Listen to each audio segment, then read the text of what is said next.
कण्ठमेधसे राधाधर सुधा सिन्धौ नमो नित्यविहारिणे राधां कृष्णस्वरूपां वै कृष्णं राधास्वरूपिणं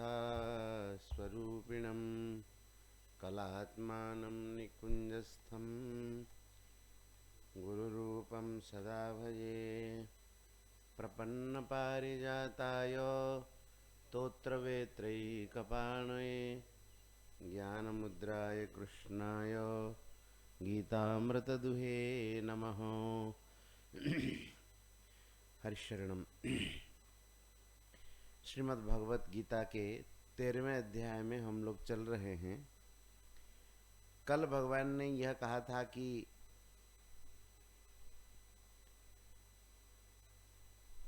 तत्क्षेत्रम यच्च यादृक्च यद विकारी यतश्च यत् सचयो यत् प्रभावश्च तत्समासेन में शृणु।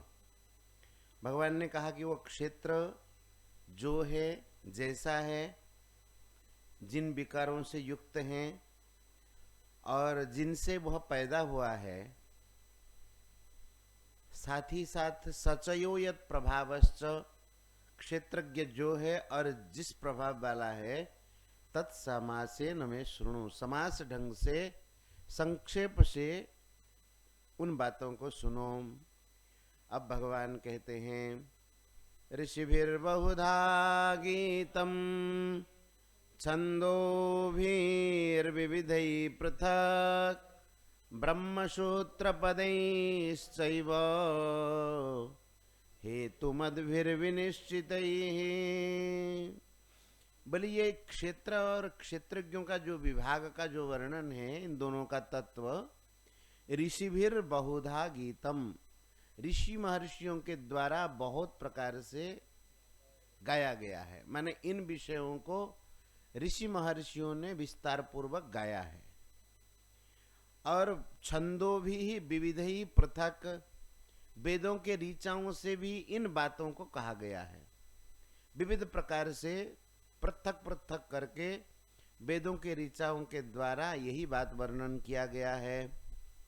और ब्रह्मसूत्र पदैश्चैव हेतु मद्भिर विनिश्चितैः, हेतु मत, हेतु माने हेतु युक्त, जो यथार्थ युक्ति युक्त, और विनिश्चित, विनिश्चित माने स्थिरता पूर्वक, माने ये जो सिद्धांत कहा गया है ब्रह्मसूत्र आदि के द्वारा, ऋषि महर्षियों के द्वारा, तो कहते हैं कि ये कैसा है, हेतुमत भी है और विनिश्चित है। विनिश्चित मतलब ये स्थिरकृत है, इसमें कोई ऐसा नहीं कि आज एक प्रकार का सिद्धांत है कल एक प्रकार का सिद्धांत है, ऐसा नहीं। यथार्थ भी है, युक्ति से भी प्रमाणित है और दृढ़ निश्चय वाला भी है। ऐसे ब्रह्मसूत्रों के जो पद हैं, ब्रह्मसूत्र पदे ही, इन सब के द्वारा क्षेत्र क्षेत्रज्ञ के विभाग का ही वर्णन किया है।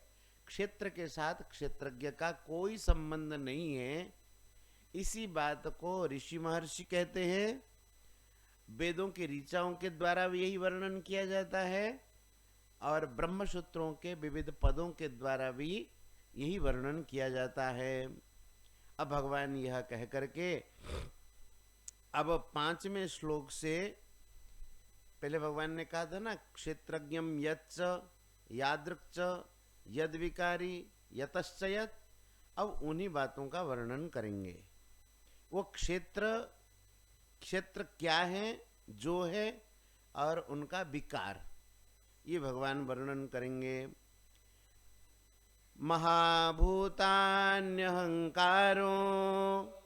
बुद्धिरव्यक्तमेव च इंद्रियाणि दशैकं च पंचचेन्द्रियगोचराः।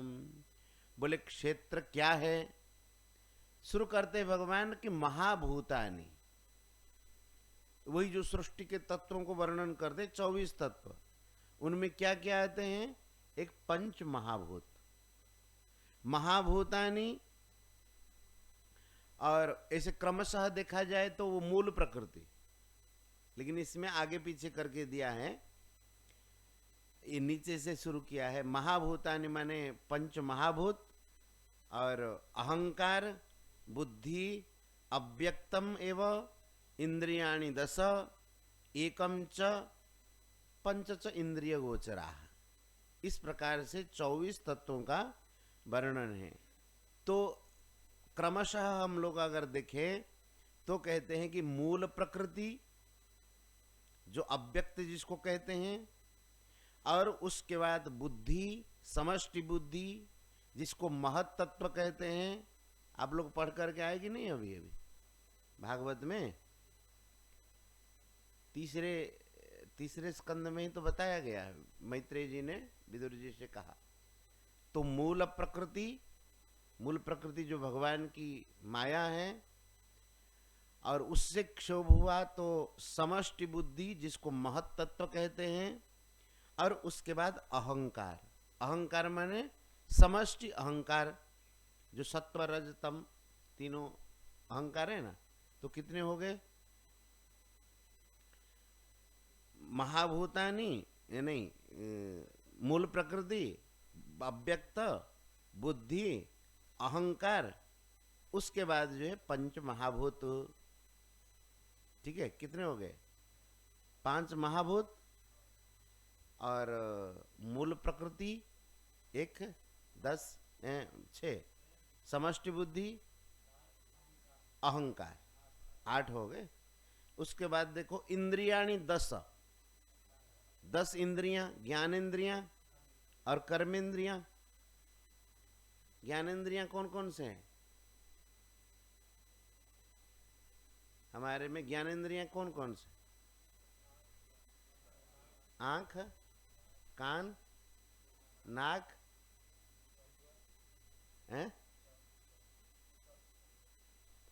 त्वचा, ये भी स्पर्श इंद्रिय। कितने हो गए?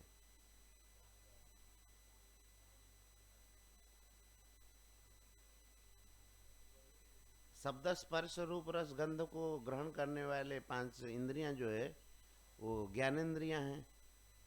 और कर्मेंद्रियां हाथ, पैर और उपस्थ, गुदा और पानी, पाद, पायु, ऐसा करके वो 5 कर्मेंद्रियां हैं, स्मरण नहीं आ रहा है। तो इस प्रकार से 10 तो इंद्रियां, कुल मिलाकर के कितने हो गए? हाँ, 8 भूत है और 10 इंद्रियां। एकम च, एक मन, और पंचच इंद्रिय गोचरा, ये 19 हो गए, और 5 24 हो गए। तो यही कहते हैं कि ये सृष्टि के मूलतः ये क्षेत्र का स्वरूप यही है, और सृष्टि का भी यही स्वरूप बताया गया था। समझ में आ गए? क्षेत्र क्या कहते? क्षेत्र। अब ये क्षेत्र और क्षेत्रज्ञ का वर्णन क्यों कर रहे जानते हो? क्षेत्र के साथ क्षेत्रज्ञ का कोई संबंध ही नहीं है। इसका अलग प्रकार का हिसाब है, उसका अलग प्रकार का हिसाब है। क्षेत्र क्या क्या है? महाभूतानि, अहंकारो, बुद्धि, अव्यक्तमेव च, इंद्रियाणि 10, एकम मन और पंचच इंद्रिय गोचरा। इन चीजों को लेकर के इनके संघात माने समूहों के नामों को क्षेत्र कहते हैं। और क्षेत्रज्ञ जो कहते हैं, भगवान ने कहा क्षेत्रज्ञम चापि माम विद्धि, मुझे ही क्षेत्रज्ञ समझो। इसका मतलब जो इन चीजों से अलग है, भगवान का अंश जो है वह क्षेत्रज्ञ है, और भगवान के साथ उनका उसकी समानता है, इसलिए भगवान बोले कि मैं ही हूं वो। तो यहां पर एक तो क्षेत्र का स्वरूप बताया, क्षेत्र जो है उसका बताया। अब क्षेत्रों के विकारों का वर्णन कर रहे हैं। 4 बातें कही थी ना। क्षेत्र जो है, जैसा है, जिन विकार वाला है, और जिससे पैदा हुआ है। और क्षेत्रज्ञ जो है और जो प्रभाव वाला है, उसको सुनो। उनमें से 2 प्रश्नों का उत्तर यहां दे रहे, क्षेत्र का स्वरूप और क्षेत्र के विकार, और बाकी आगे देंगे। तो भगवान कहते हैं क्षेत्र के क्या क्या विकार हैं। इच्छा द्वेषः सुखम दुखम संघातश्चेतना धृति एतत् क्षेत्रम समासेन सविकारमुदाहृतम्। क्षेत्र के विकारों में एक तो इच्छा, द्वेष, सुख और दुख। ये सुख दुख दोनों ही विकार हैं। इच्छा और द्वेष ये दोनों ही विकार हैं। सुख और दुख, संघात कहते हैं ये सारे तत्वों के मिलने से जो बना है वो शरीर, इसको कहते हैं संघात, सबका समूह। तो शरीर भी एक विकार ही तो है। कैसे बदल जाता है ना, तो अगर विकार नहीं होता तो बदलेगा कैसे। जैसे हम रात को दही में डाल दे, दूध में डाल देते थोड़ा सा दही, तो आप तुरंत हिलाओ तो लगेगा कि दही दूध ही है, लेकिन धीरे धीरे रात भर बैठा देने से सुबह तक दही जम जाती है ना। इसका मतलब दूध में विकार हुआ तो दही जम गई। तो उसी प्रकार से शरीर जो संघात हैं ये भी विकारी ही हैं। तो कहते सबके समूहों को संघात कहते हैं। इच्छा, द्वेष, सुख, दुख, संघात, चेतना, चेतना का मतलब प्राण शक्ति इसमें है, और ध्रुति कहते ये है शरीर के सारे विकार है। कितने विकारों का वर्णन किया है? इच्छा, द्वेष, सुख, दुख, संघात, चेतना, धृति। 6 हो गए कि 7 हो गए। एतत् क्षेत्रम समासेन सविकारम उदाहृतम। बोले कि समास पूर्वक संक्षेप से हमने सविकारम, विकार सहित ये क्षेत्र का हमने वर्णन किया है। 2 बातों का वर्णन किया, क्षेत्र जो है और जिन विकारों से युक्त है उसका भगवान ने वर्णन किया। सविकारम उदाहृतम एतत् क्षेत्रम, यह जो क्षेत्र के संबंध में विकार सहित क्षेत्रों का हमने वर्णन किया। अब कहते हैं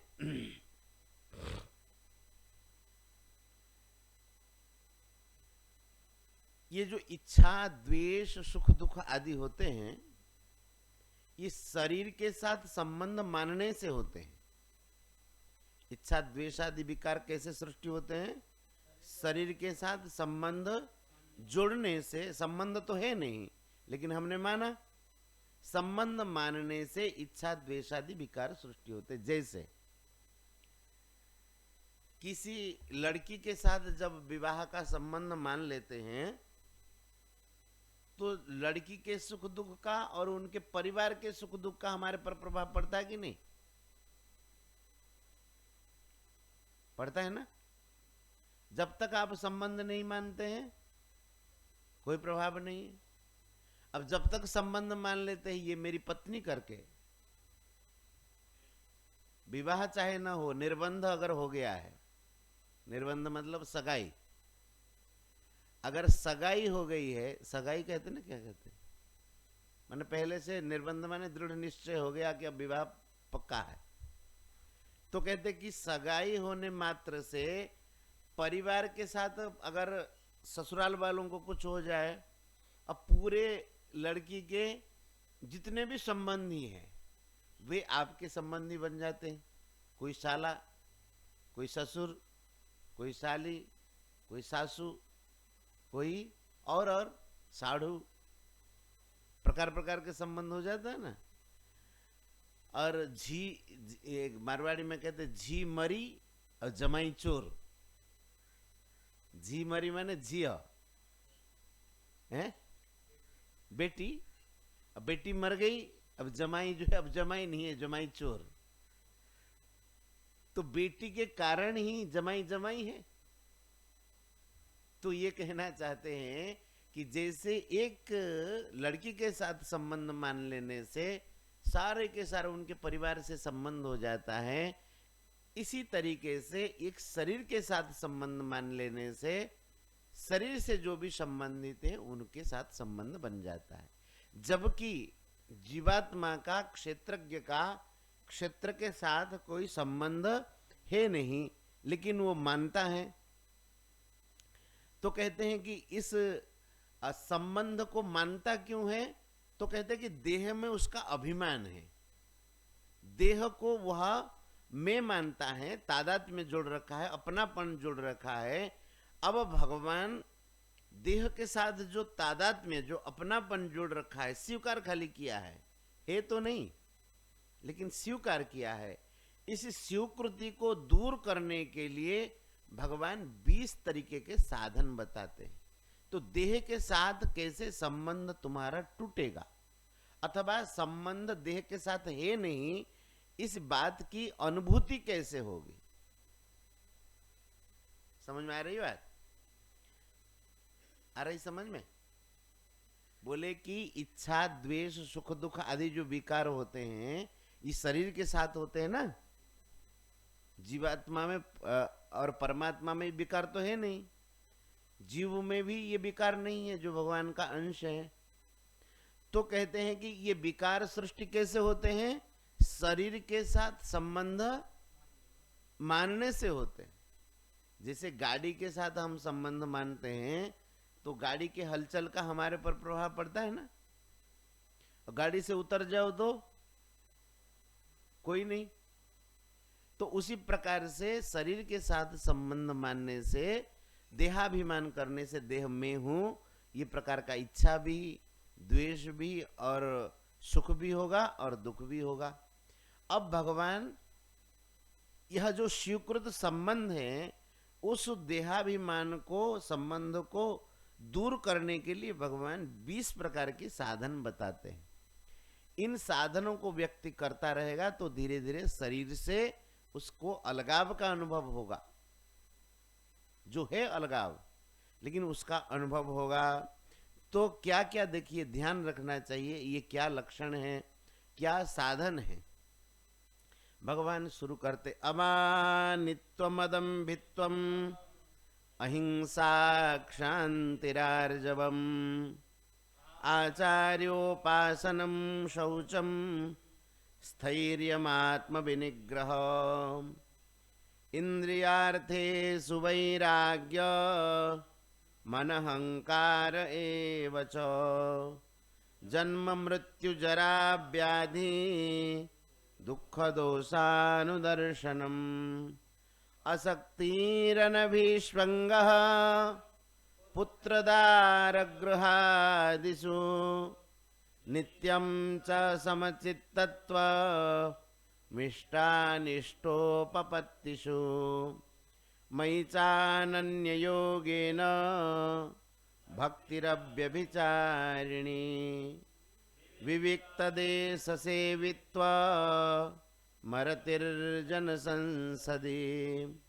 अध्यात्मज्ञाननित्यत्वं तत्त्वज्ञानार्थदर्शनम् एतज्ज्ञानमिति प्रोक्त मज्ञानम यदतोन्यथा। भगवान कह रही है जो 20 प्रकार के साधन है, जिनके पास ये 20 प्रकार के साधन है वही ज्ञानी है, इसी को ही ज्ञान कहते हैं। देखो अंतिम वाला, एतत् ज्ञानम इति प्रोक्तम, इन्हीं को ही ज्ञान नाम से कहा गया है।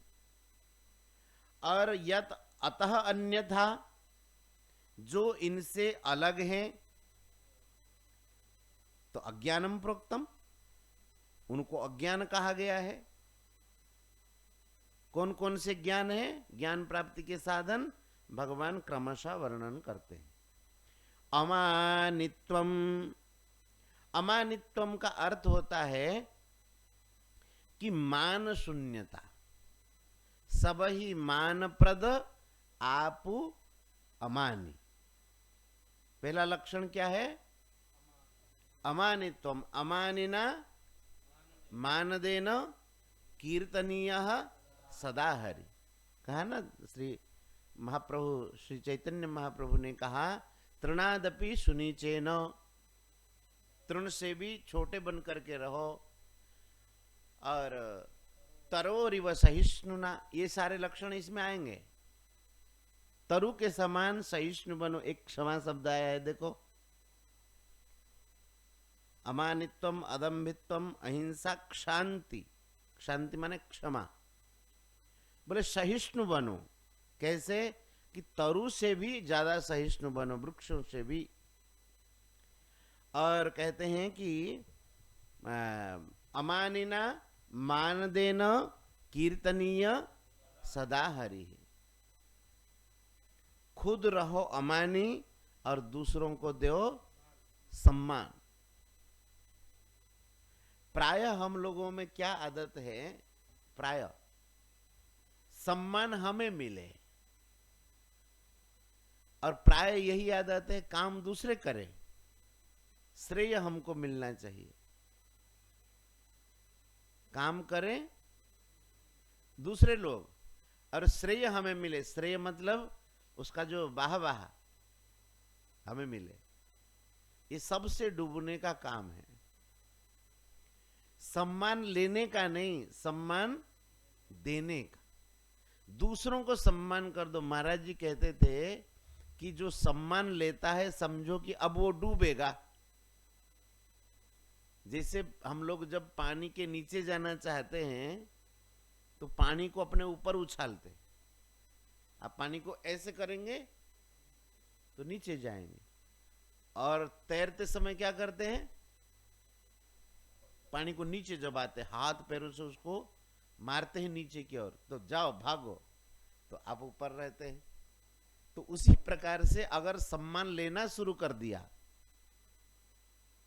तो समझो कि डूबने का काम शुरू हो गया। इसलिए सम्मान लेने के लिए कोई उपाय ना करो। दूसरी बात, अगर कोई सम्मान कर देता है तो उसको अपना सम्मान न मानो कि इसमें मेरा क्या सम्मान है। एक पूज्य श्री राधा बाबा वे कहते हैं कि काकताली न्याय से अगर कोई कार्य सिद्ध हो जाता है, काकताली न्याय जानते हैं? अब जैसे ताड़ के पेड़ में ताड़ सब पके हुए हैं, ताड़ बड़ा बड़ा ताड़ा हुए नहीं, कौन कौन थी ताड़ा ना कौन, तो ताड़ के पेड़ में ताड़ पके हैं। अब उसी समय एक कौवा जाकर के उसमें बैठ गया उस पेड़ में, और कौवा जैसे बैठा उसमें से एक पका हुआ ताड़ जो है गिर गया नीचे पेड़ से। तो हम लोग कहते कौवा के बैठने से ताड़ गिरा, इसको काकताली न्याय कहते, काकताल न्याय। काक बैठा और ताड़ गिरा तो कहते इसको कहते काकताली न्याय। लेकिन क्या कौवे के बैठने से ताड़ गिरा है? फिर तो कौवा जितने बार बैठ जाए सब कच्चे ताड़ भी गिर जाए। ताड़ का जो है बहुत पकड़ होता है, वैसे फल नहीं गिरता है, बहुत पका हुआ होगा तभी जाके गिरता है। देखिए आप लोग ताड़, उसको आसानी से उसको काटना पड़ता है, ऐसे पेड़ को तोड़ नहीं सकते, एक एक ताड़ नहीं तोड़ सकते, उसको कुल्हाड़ी से अथवा कोई औजार से काटना पड़ता है। तो कहते हैं कि कोई कार्य हो गया अपने आप में भगवान की इच्छा से, अब हम उनको क्या मानते हैं कि हमारे कहने से हो गया देखो, तो अपने में हम लोग अभिमान पोषण करते हैं। तो ऐसा कभी नहीं करना चाहिए, दूसरों को सम्मान देना चाहिए, आप निरभिमान हो करके रहना चाहिए। कभी कोई अगर प्रशंसा करे आपकी तो उस समय कभी ये नहीं मानना चाहिए कि तो मेरे लक्षण है। अगर मानना शुरू कर दिया, और लोग तो ऐसे ही है, प्रशंसा ही करते झूठे, अब उसको मान करके अगर प्रशंसा लेना शुरू कर दिया, अब जैसे कोई आ गया कि शीत प्रसादी महाराज देव थे बड़े संतो, आप बड़े संत शीत प्रसादी दे दो, आपको लगा कि हाँ हम तो हो ही गए हैं, क्योंकि लोग हमारे शीत प्रसादी के लिए लालायित हो रहे, धीरे धीरे अभिमान स्वरूप पोषण होना शुरू हो जाता है। फिर उसको लगता है कि मैं तो हो ही गया, तो ये फिर नीचे गिरने का काम शुरू होता है। इसलिए हर समय अमानी रहो। अमानी माने किसी चीज को लेकर के अपने में मान न करो। दूसरा लक्षण बताते हैं कि अदम्भित्वम। अदम्भित्वम का अर्थ दंभ से रहित हो जाओ। एक मान से रहित और दूसरे में दंभ से रहित। दंभ शून्यता। दंभ जानते हो किसको कहते हैं?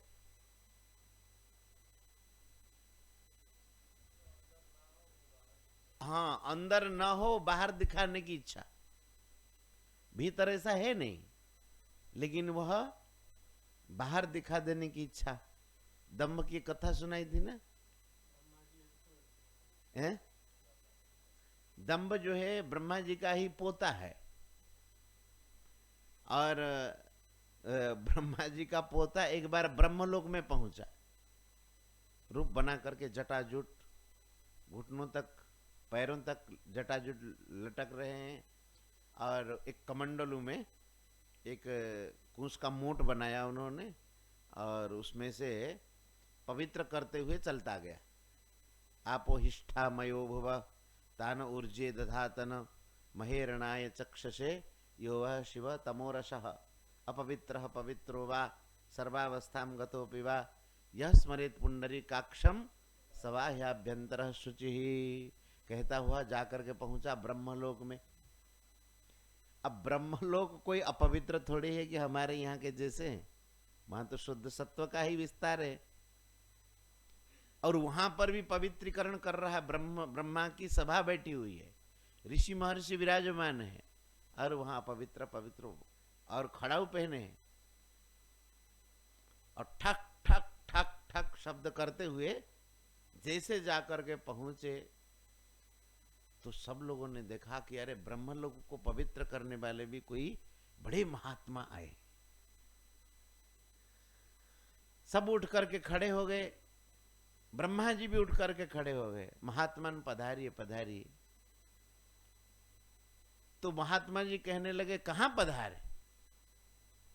महाराज आसन में विराजमान होइए। बोले सारा का सारा तुम्हारा ये ब्रह्मलोक अशुद्ध है, अपवित्र है। ब्रह्मा जी ने कहा कि ब्रह्मलोक अपवित्र है? हो सकता है कि ब्रह्मलोक से पवित्र भी कोई महात्मा हो। बोले कि महाराज कोई बात नहीं, अगर आपको बैठने की जगह नहीं मिल रही है तो आप हमारे गोदी में बैठ जाइए। तो अब ये तो ये दंभ पाखंड। वो बोला कि ठीक है बैठते, और कोई जगह तो नहीं है, क्या करें, बैठना तो पड़ेगा ही। तो ब्रह्मा जी ने कहा कि हमारे गोदी में बैठ जाए, इससे और क्या पवित्र जगह होगी। तो कमंडलू में जो पानी रख रखा था वो तो बाकी जगह वह कुसा में छिड़क रहा था, लेकिन ब्रह्मा जी के गोद में ही वो कमंडलू का पूरा पानी ढोल दिया ताकि ज्यादा पवित्र हो जाए। ब्रह्मा जी के कपड़े वपड़े थोड़े भीग गए। फिर भी ब्रह्मा जी मन ही मन सोचने लगे, चलो कोई बड़े संत बैठेंगे गोद में तो कोई बात नहीं, पवित्रीकरण हो गया तो क्या है। तो इस प्रकार से जाकर के ब्रह्मा जी के गोद में बैठा। ब्रह्मा जी धीरे से पूछने लगे कि भगवान आपका परिचय। तो क्या बोलता है कि बात मत किया करो मेरे से, तुम्हारे बात करने से थूक उछलता है मुंह से तुम्हारे, और मैं अपवित्र हो जाऊंगा, इसलिए मुझसे बात ना करो, चुप रहो। ब्रह्मा जी ने देखा कि हम कोई सामान्य आदमी थोड़े ही है जो हमारे बात करने से थूक निकलता है। अब ब्रह्मलोक में हमारे जैसा तो है नहीं, उनका पृथ्वी प्रधान शरीर है नहीं, तेजो प्रधान शरीर है। तो ब्रह्मा जी ने कहा कि ये कौन है, इतने बड़े महापुरुष, हमें तो कोई समझ में नहीं आता है। ब्रह्मा जी ध्यान लगा करके ब्रह्मा जी ने देखा तो देखा कि अरे ये कोई नहीं है, तो हमारा ही पोता है, ये दंभ है। दंभ इस प्रकार का रूप धारण करके आया जो है नहीं, अब उसको दिखाने का प्रयास कर रहा है, इसको दंभ कहते हैं। तो अपने में देखो ये क्यों कहते हैं ये साधन, अगर इन चीजों को हम लोग धारण करेंगे तो देहाभिमान पुष्ट होगा। बात भीतरी बात समझो। अगर हम दंभ रखते हैं, दंभ मतलब जो है नहीं उसको दिखाने का प्रयास करते, लोग हमें समझें कि हम इतने श्रेष्ठ हैं।